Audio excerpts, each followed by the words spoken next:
విచారణ నేపథ్యంలో కేటీఆర్ విచారణకు హాజరయ్యారు. అయితే ఆయన లాయర్లతో కలిసి ఏసీబీ ఆఫీస్ కు వెళ్లగా పోలీసులు లాయర్ ను లోపలికి అనుమతించలేదు. దీంతో ఆయన లిఖిత పూర్వకంగా సమాధానం రాసి ఇచ్చి ఏసీబీ ఆఫీస్ నుంచి వెళ్లిపోయారు. ఈ సందర్భంగా ఆయన కీలక కామెంట్స్ చేశారు. ఈ రోజు కూడా మమ్మల్ని ఇక్కడ కూర్చోబెట్టి లాయర్ లేకుండా లేనిపోని స్టేట్మెంట్లు రికార్డు చేసి మీడియాలో లీకులు ఇచ్చి నిన్న రైతు భరోసా ఎగ్గొట్టినారు. కాబట్టి ఈ 2 రోజులు మీడియాలో ఇదంతా పెట్టి మేనేజ్ చేసి మొత్తానికి రైతులను రాష్ట్ర ప్రజలను డైవర్షన్ గేమ్ లో మరి బిజీగా ఉంచాలనేది రేవంత్ రెడ్డి గారి ప్రయత్నం. నేను మా కార్యకర్తలకు, నాయకులకు, రైతులకు కూడా చేసే విజ్ఞప్తి, ఈ కేసులో ఏమీ లేదు. దీనివల్ల రేవంత్ రెడ్డి గారు సాధించేదేమీ లేదు. మా ఇంటి మీద రైడ్లు చేసుకున్నా, ఇంకోటి చేసుకున్నా ఆయన సాధించేదేం లేదు. మాకు తెలుసు. ఇక్కడ మమ్మల్ని కూర్చోబెట్టి మా ఇంట్లో ఇవాళ మా మామగారి 2వ సంవత్సరికం ఇంట్లో ఇవాళ ఆ ఏర్పాట్లు జరుగుతున్నాయి. ఆ సంవత్సరికం మీద కూడా పడి, ఆ పూజల మీద కూడా పడి మేము దాడులు చేస్తామంటే నేను చేయగలిగిందేమీ లేదు.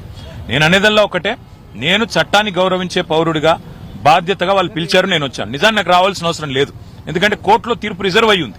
నేను చెప్పొచ్చు, లెటర్ రాయొచ్చు, కోర్టులో ఉంది, కోర్టు తేల్చిన తర్వాత వస్తానని తప్పించుకోవచ్చు. నేను తప్పించుకోదలుచుకోలేదు.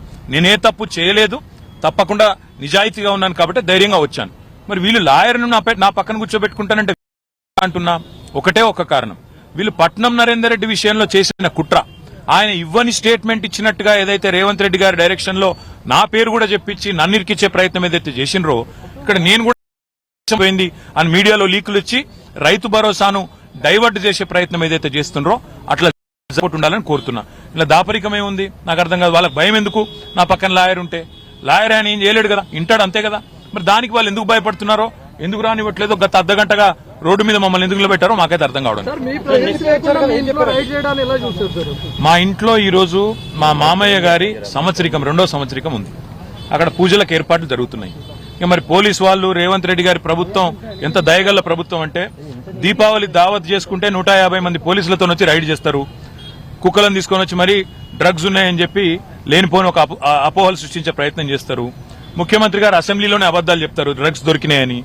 ఇట్లాంటి నీతిమాలిన మనుషులతో ఇంతకంటే ఎక్కువ ఎక్స్పెక్ట్ చేయలేము.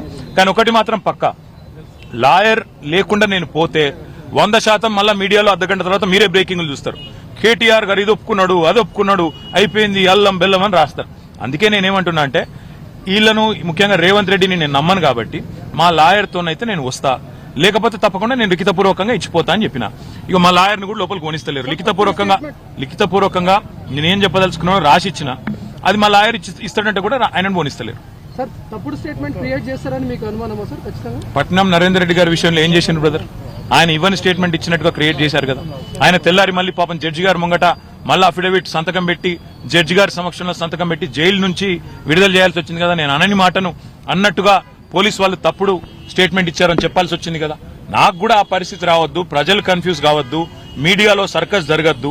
దాంతోపాటు రైతు భరోసా మీద ఇవాళ రాష్ట్ర వ్యాప్తంగా జరుగుతున్న ఆందోళనలు, నిరసనలు 15,000 ఇస్తానని చెప్పి 12,000 మాత్రమే ఇచ్చిన రేవంత్ రెడ్డి ప్రభుత్వం మోసానికి వ్యతిరేకంగా రైతులు రగిలిపోతున్నారు. కొన్ని రోజులేమో అల్లు అర్జున్ డ్రామా, ఇంకొన్ని రోజులు కేటీఆర్ మీద కేసు పెట్టి డ్రామా, ఏదో డ్రామా పెట్టి డైవర్షన్ పెట్టి టైంపాస్ చేయడం తప్ప వీళ్ళ ఉద్దేశం వేరేది కానే కాదు. ఏ ఎంక్వైరీని ఎదుర్కొంటాను, కానీ వీళ్ళ ఉద్దేశాలు వేరే రకంగా ఉన్నాయి. రేవంత్ రెడ్డి పైకి వెళ్ళి చెప్తే అది బయటకు స్టేట్మెంట్లు ఇచ్చి మీడియాలో లీకులు ఇచ్చి డ్రామా చేసే ఆలోచనలో ఉన్నారు. అందుకే నేను నా లాయర్ ఉంటే తప్పకుండా నా హక్కులు పరిరక్షించబడతాయి నేను అంటున్నా, కాదు కూడదని వాళ్ళు అంటున్నారు. ఉండాలని కోరుతున్నా. ఇలా దాపరికమే ఉంది, నాకు అర్థం కాదు. వాళ్ళకి భయం ఎందుకు? నా పక్కన లాయర్ ఉంటే.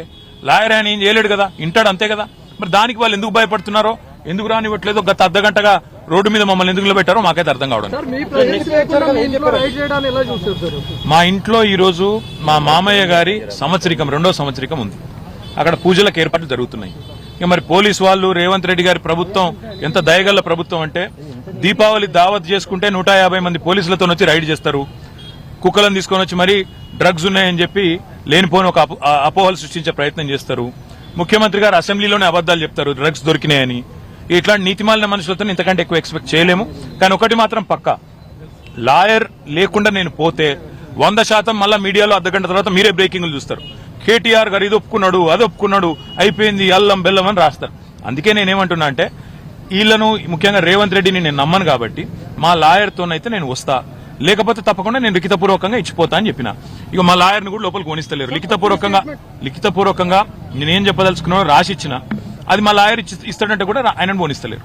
సార్ తప్పుడు స్టేట్మెంట్ క్రియేట్ చేస్తారని మీకు అనుమానమా సార్ ఖచ్చితంగా? పట్నం నరేందర్ రెడ్డి గారి విషయంలో ఏం చేసిండు బ్రదర్? ఆయన ఇవ్వని స్టేట్మెంట్ ఇచ్చినట్టుగా క్రియేట్ చేశారు కదా. ఆయన తెల్లారి మళ్ళీ పాపం జడ్జి గారు ముంగట మళ్ళీ అఫిడవిట్ సంతకం పెట్టి జడ్జి గారి సమక్షంలో సంతకం పెట్టి జైలు నుంచి విడుదల చేయాల్సి వచ్చింది కదా. నేను అనని మాటను అన్నట్టుగా పోలీసు వాళ్ళు తప్పుడు స్టేట్మెంట్ ఇచ్చారని చెప్పాల్సి వచ్చింది కదా. నాకు కూడా ఆ పరిస్థితి రావద్దు, ప్రజలు కన్ఫ్యూజ్ కావద్దు, మీడియాలో సర్కస్ జరగద్దు.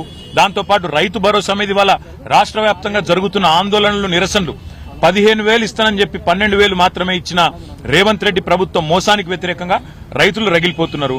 కొన్ని రోజులేమో అల్లు అర్జున్ డ్రామా, ఇంకొన్ని రోజులు కేటీఆర్ మీద కేసు పెట్టి డ్రామా, ఏదో డ్రామా పెట్టి డైవర్షన్ పెట్టి టైంపాస్ చేయడం తప్ప వీళ్ళ ఉద్దేశం వేరేది కానే కాదు.